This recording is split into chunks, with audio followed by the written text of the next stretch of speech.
Après un mercato totalement fou et un début de saison réussi, l'OM s'apprête à faire son retour en Ligue des Champions en affrontant Tottenham pour le premier match. On l'a dit, énormément de changements sur le mercato d'été et ça soulève une question presque évidente. Est-ce que l'OM est armé pour être compétitif en Ligue des Champions? Et plus globalement, est-ce que le club phocéen peut espérer briller à nouveau dans la plus belle des compétitions? On va parler de tout ça tout au long de la vidéo. De votre côté, qu'attendez-vous de l'OM en Ligue des Champions? Pensez-vous qu'on peut passer les poules et selon vous, est-ce que ce serait un mauvais résultat de finir 3ème et d'être reversé en Europa League? J'attends vos avis en commentaire. On va directement entrer dans le vif du sujet avec un point sur l'effectif. C'est la question qui est souvent revenue pendant le mercato. Est-ce que l'OM a monté une équipe taillée pour la Ligue des Champions? Alors la première chose, c'est que Longoria a recruté des joueurs qui ont de l'expérience. Bemba et Bailly ont déjà joué la Ligue des Champions et cumulent une quarantaine de matchs à eux deux. Alexis Sanchez la connaît bien pour avoir joué plus de 60 matchs entre le Barça, Arsenal, Manchester et l'Inter. Verretou est international avec l'équipe de France, même s'il n'est pas appelé régulièrement. Klose aussi est international depuis quelques mois. En tout cas, l'idée c'était d'amener de l'expérience du haut niveau, tout en recrutant des profils plus jeunes. Je trouve qu'on a beaucoup gagné en qualité, et je pense même que l'effectif est mieux armé que l'année dernière pour bien figurer en Ligue des Champions, et on n'aurait pas misé là-dessus quand la sonnette d'alarme était tirée début juillet. Les recrues de l'été dernier qui n'ont pas donné satisfaction ont été vendues ou prêtées avec option d'achat, et on a pu recruter des joueurs d'un niveau qu'on n'avait pas jusqu'à présent. En dehors de l'aspect expérience, l'équipe a été construite pour Tudor, les joueurs peuvent tous s'intégrer dans ses idées de jeu et ça permet d'avoir un 11 type entre guillemets, mais aussi des remplaçants de qualité qui peuvent apporter en sortie de banc ou pour faire un peu de turnover avec les matchs tous les 3 jours, mais aussi les 5 changements par match. L'objectif principal c'est de se qualifier en Ligue des Champions pour une 2ème année consécutive, c'est très important pour les finances du club et sur le plan sportif ça nous crédibilise, notamment pour le mercato et la possibilité d'attirer des joueurs intéressants qui ambitionnent de jouer la C1. Ça nous a bien aidé cet été et il faut continuer à être attractif pour se qualifier continuellement en Ligue des Champions. Finalement, c'est un cercle vertueux. On devra jouer sur tous les tableaux et c'est vrai qu'il y a peut-être 2 interrogations après ce mercato estival très réussi. L'effectif manque peut-être d'un neuf de très haut niveau, même si Sanchez est aligné à ce poste-là. Je pense que c'est important d'avoir un pur attaquant capable de faire trembler les filets. L'autre interrogation, c'est le poste de piston gauche. Kolasinac s'est montré très bon axial gauche, mais je pense que ce serait une bonne idée de recruter un profil plus jeune à gauche comme doublure de Tavares.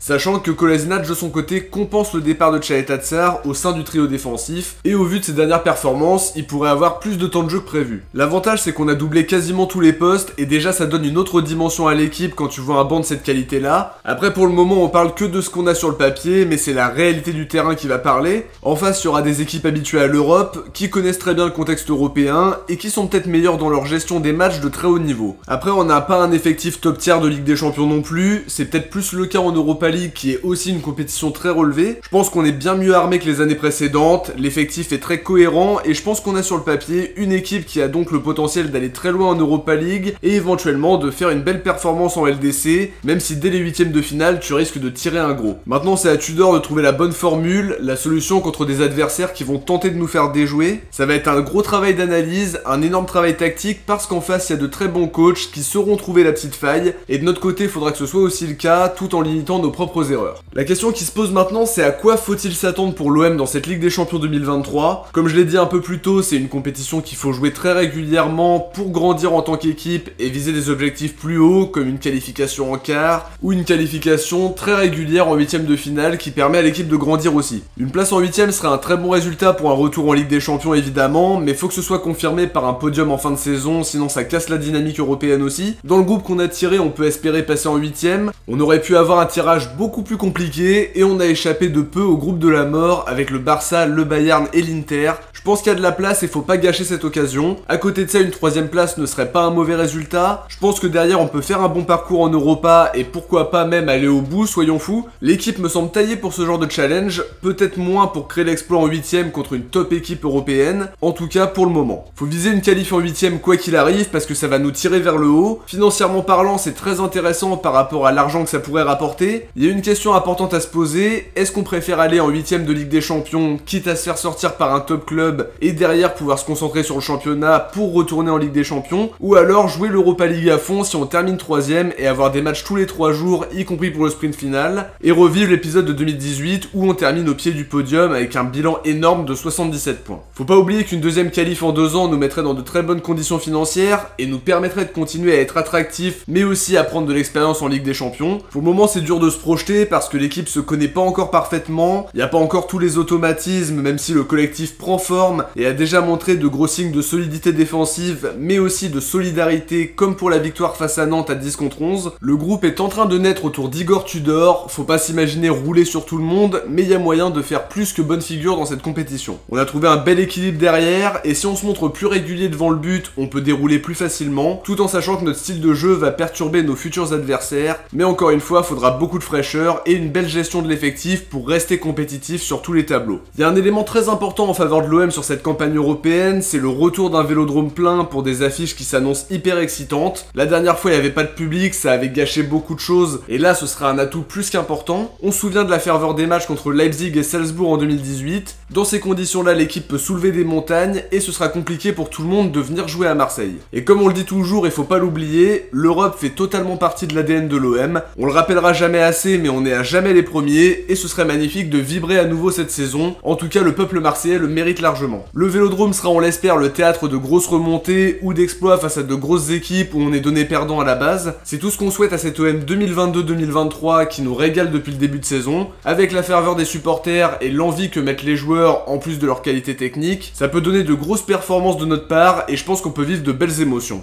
A l'inverse, attention aussi à la Ligue des Champions qui peut venir casser ta dynamique de championnat. Même si Tottenham nous battait en ouverture, faut pas que ça casse la dynamique de ce début de saison qui est très positive. Faut essayer de bien figurer, mais faut pas que ça te mine le moral du groupe, sachant que l'objectif c'est de pas couler en championnat derrière pour se qualifier chaque saison en Champions League et ainsi de suite. Comme on l'a dit dans plusieurs vidéos, on s'en sort plutôt bien par rapport au tirage. L'Eintracht était l'équipe la plus abordable du chapeau 1. Tottenham qui est pour moi l'équipe la plus dangereuse du groupe, que ce soit par leurs qualités offensives qui sont énormes ou par la solidité défensive qu'ils dégagent. Ils ont de l'expérience et jouent dans un championnat très relevé avec une grosse adversité. Le Sporting sort d'un 8ème de finale la saison dernière et ça fait partie des équipes qui jouent très souvent en Coupe d'Europe. Sarabia, qui était l'un des meilleurs joueurs de la saison dernière, a fait son retour au PSG, mais ils peuvent encore compter sur le plus que décisif Pedro Gonçalves. Alors maintenant, c'est vrai que c'est difficile de pronostiquer les matchs en globalité, ça va dépendre évidemment de la dynamique entre chaque match et je vous donnerai évidemment mes pronos dans les avant-matchs qu'on fera à chaque match de la saison. Plus globalement, je pense qu'on a de bonnes chances de finir deuxième. Par contre, je vois Tottenham finir en tête du groupe puisqu'ils me paraissent être les grandissimes favoris. L'OM est capable de terminer devant le Sporting, mais ça dépendra beaucoup de la double confrontation contre eux, sachant que c'est pas simple du tout d'aller jouer là-bas, mais pour eux ça va pas être simple de venir à Marseille non plus. L'Eintracht, c'est l'équipe qui me fait le moins peur entre guillemets sur le papier. Ils ont connu une saison difficile en championnat et se sont qualifiés grâce à leur victoire en Europa League. C'est une belle équipe mais que j'imagine finir derrière nous, en espérant que l'OM me fasse pas mentir. Je pense qu'on peut terminer deuxième ou dans le pire des cas troisième. Les deux scénarios seraient bénéfiques, un 8ème de finale de Ligue des Champions ou un parcours en Ligue Europa. Je pense qu'on peut vivre de belles émotions, mais ce serait bien quand même de retrouver les 8ème de Champions League, 10 ans après cette épopée jusqu'en quart et la qualification contre l'Inter. Faut aussi effacer le souvenir des deux dernières campagnes de Ligue des Champions qui n'ont pas été à la hauteur, c'est peu de le dire, et je pense que l'équipe peut nous surprendre dans ce groupe qui est très ouvert, mais avec de la qualité malgré tout. Pour moi, il y a vraiment la place, mais on n'aura pas le droit à l'erreur. Ça ressemble à un groupe très relevé d'Europa League, mais tout le monde peut tirer son épingle du jeu. L'idée, c'est de prendre les matchs les uns après les autres, de jouer le moins complexé possible et de rester fidèle au principe de jeu en mettant l'intensité et les qualités techniques qu'on a vues sur ce début de saison. En tout cas, j'ai vraiment hâte que la Ligue des Champions commence pour voir comment va se comporter l'OM de Tudor. L'équipe a été très renouvelée et par des joueurs qui ont de très bonnes qualités. Le banc est bien garni et avec le soutien du public, il peut se passer de très bonnes choses cette saison. On va regarder ça avec attention comme toujours et je vous invite de votre côté à regarder l'avant-match de Tottenham OM si vous l'avez pas encore vu. Quoi qu'il arrive, je vous le mettrai en commentaire épinglé, mais aussi en écran de fin de vidéo. De notre côté, on arrive à la fin de cette petite analyse improvisée pour parler de la prochaine Ligue des Champions et des chances de l'OM dans la compétition. J'espère que ça vous a plu. Si c'est le cas, n'oubliez pas de mettre un petit pouce bleu pour le référencement et de vous abonner avec la cloche pour ne rien louper de l'actu de l'OM. On se retrouve très vite pour analyser ce très excitant Tottenham OM qui lance la Ligue des Champions côté marseillais. Ciao, portez-vous bien et surtout allez l'OM.